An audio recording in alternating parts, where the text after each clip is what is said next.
Five things to know about estimation. What is estimated?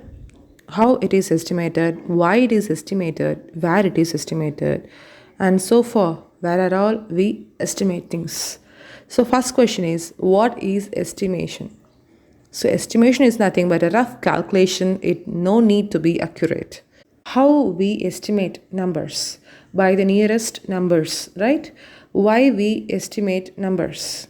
Because it saves time. Where we actually estimate? We estimate in many different things, in many different ways in our day-to-day life. So let us take an example. Imagine a big celebration at your home. First thing is you roughly count how many guests we may visit. You can get exact number of visitors? Can you? No. We can't say this number of guests will arrive. Practically it is impossible. May have lots or may have smart. So it depends upon the situation. So that kind of situation we usually use to estimate the number of visitors. Okay. Second thing, finance minister of country presents budget annually. Finance minister provides certain amount under the heading education and the finance of our country in an approximate manner. So they can't say it absolutely this amount will be spent in this kind of matters. So the estimation is being started from there.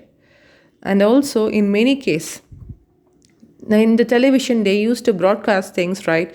51,000 people were watching the football match from the stadium. So this 51,000 can be 50,800 or 51,300.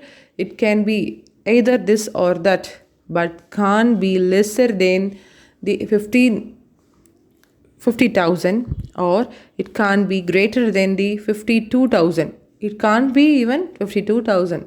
So this kind of approximation are usually done for making decision faster than the complex of counting each and every accurately. Another example is they used to say that 40 million viewers are watching this match through television. Let us move on to the next section, 1.3.2, estimating in the nearest tens by rounding off. That means we should round off the numbers to the nearest tens. This is how we usually used to use this kind of approximation in real lifetime. Let us consider an example. Locate these numbers in your ruler, 6, 12, 17, and say their approximate values. This covers the section 1.32, 1.3.3, 1.3.4. Let us consider these are the numbers. Right, number 6, 17, 230,899, 3,245. So we have to make the approximation of all these numbers. So shall we start? The approximation of the number 6 is 10, which means for approximating a number to 10, it should be greater than 5 and should be lesser than the 15. This is the condition. Okay, to approximate the value of 17, they usually approximate 17 as 20. So to approximate a number to 20, it should be greater than 15 and lesser than 25. Okay, so the approximate value of 230 is nothing but 200. It is nothing but it is the nearest hundreds.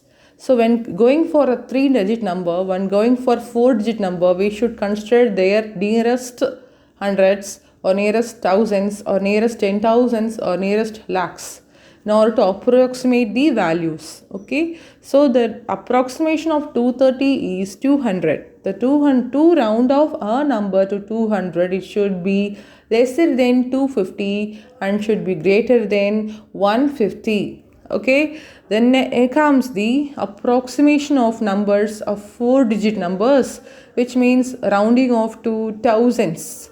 So 1,899 can be rounded off as 2,000.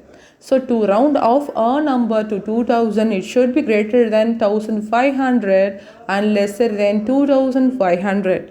So the next comes 3,245. To round off this number, it should be greater than the 2500 and lesser than 3500, the approximate value of 3245 is 3000.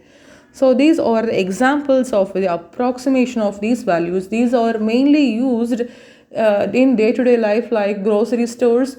We used to estimate some values to buy the grocery things, right? For the milk, this much of amount. For the greens, this much of amounts. For vegetables, we used to estimate things before going to the grocery shop, and we buy some things, and the approximate value may or may not be equal, but somehow we will manage to buy things with our money in our hand, right? So this kind of approximations are mostly done to prevent the complex calculations. It is always a rough calculation of things. So we shall see the addition, subtraction and the multiplication operation of these approximate values in the next video. Thank you for watching my video, and subscribe NCERT Math for